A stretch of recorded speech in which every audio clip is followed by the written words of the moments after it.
Good morning, boys and girls. I am Mr. Dinamase. I'm returning again to help you with your mathematics problems. Today we are doing functions and we are given an exponential function, as you can see. I'm just going to go straight to the questions. The function that is given to us is f at x is equals to 1 over 3 to the exponent of x. The first question says to us, is f at x increasing or a decreasing function, and you must provide a reason. Now, let us go to solutions. Solutions, so 1.1. To determine whether f at x is increasing or decreasing, we must look at some few things now. Remember, when we are doing exponential functions, we have a multiplied by b raised to an exponent of x plus p plus q. Now, what is p now? P, it is the horizontal shift of the function, and the value of q, it represents what? It represents the vertical shift of what now? Vertical shift of the function. Now, the value of b, it is what now? The value of b, it is the one that is going to tell us whether the function is increasing or what, or decreasing. And the value of a, this one tells us about what now? It tells us about the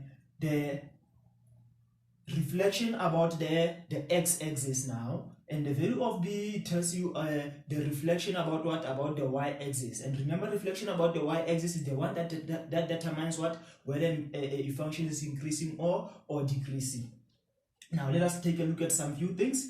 Remember that the value of b must be between 1 and what now? And 0.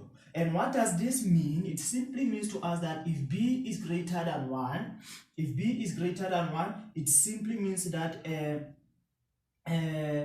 your function will be an increasing function. But if b is between 1 and what? And 0, what does that tell you? It simply means you will have a decreasing function. Let us take a look at our value of b now. The value of b is equals to what? Is equals to 1 over 3. 1 over 3 is less than 1, but it is greater than what? It is greater than 0. What does this say to us? It says to us that the function is what? It is decreasing. So your answer, it will be the function is decreasing. Reason, because the value of b is less than 1, but greater than what? But greater than 0. Moving on to 1.2. Right, determine the inverse of f at x. Determine the inverse of f at x. Let us write f at x. F at x is equals to 1 over 3 raised to an exponent of what? Of x. Now, remember, this 1 over 3 can be written as what now? Can be written as 3 to exponent of minus 1. And that minus 1, we are going to multiply it with x. Therefore, it will give us to exponent of negative x. This is f at x. Now, when you want to determine the inverse of what? Of a function, remember, the first thing that you do, you interchange the values of y as well as the values of what? Of x. Now, in this case, we're going to interchange f at x and what? And x. Where you see f at x, you substitute x. Where you see x, you substitute what? Now you substitute f at x. So we have done the first step. Now the second step is to do what? The second step is to make f at x to be subject of the formula. To make f at x to be subject of the formula, we introduce what now? We introduce the logarithm. Remember, what is this? This is the output. What is this now? This is our base. And what is this now? This is the exponent. This is the exponent. And remember, what does the logs say to us? The logs say to us exponent is equals to what? Is equals to log base to what now? To output. So we are just going to substitute those values here. We are going to have what? What is our exponent there? It is minus f at x, which is equals to log, what is the base there? The base is 3. What is the output there? Our output is x. But we have negative sign there. Remember, we said we are making f at x to be subject of the formula. So in other words, the inverse of this, it will be, you multiply both sides by -1 or you divide by -1. It will be minus log base 3x. So this will be the inverse. This will be the inverse of what? Of f at x. Now let us take a look at 1.3. What does 1.3 require of us? It says to us, write down the asymptote of f at x. Let us write f at x. F at x is equals to what? Is equals to 1 over 3 raised to an exponent of what? Of x, right? They are saying to us, in this equation, we must subtract what? We must subtract 5. So I'm going to write it. F at x, we have f at x is equals to what now? F at x is equals to 1 over 3 to an exponent of x minus what? Minus 5. Remember what we said. Look at this minus 5. It is the value of what? It is the value of q.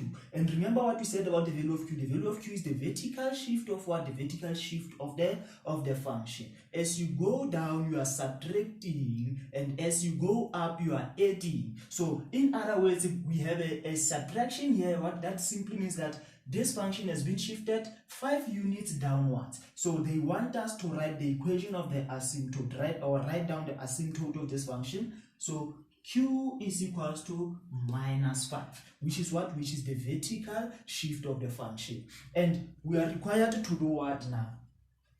We are required to draw the graph of f at x as well as the inverse of that on the same set of axes. I'm just going to erase here so that I can draw you that sketch.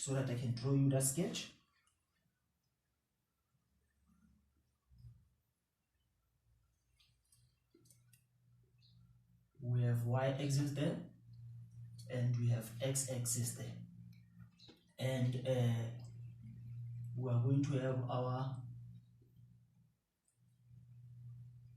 axis of symmetry there. Y is equals to x, that will be our axis of symmetry there. Let us look at the function. We said f at x is what? Is a decreasing function. Therefore, what does that mean? It simply means to us that as the values of x increase, the values of y will do what? They will decrease. And as you look at f at x, the asymptote of f at x is what now? The asymptote of f at x is 0, but the asymptote of this one, as you minus 5 from f at x, the asymptote of it will be minus 5. But the asymptote of the f at x is what? Is 0, meaning it must never touch the x-axis. So it will move here, somewhere there, but it must never touch what? Must never touch your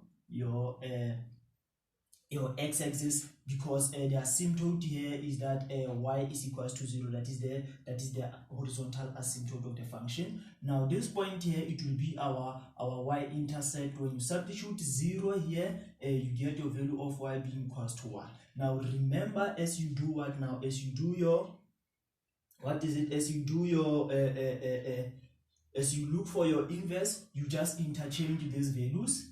If it's 0 is to 1, then the inverse will be what? Will be 1 is to 0.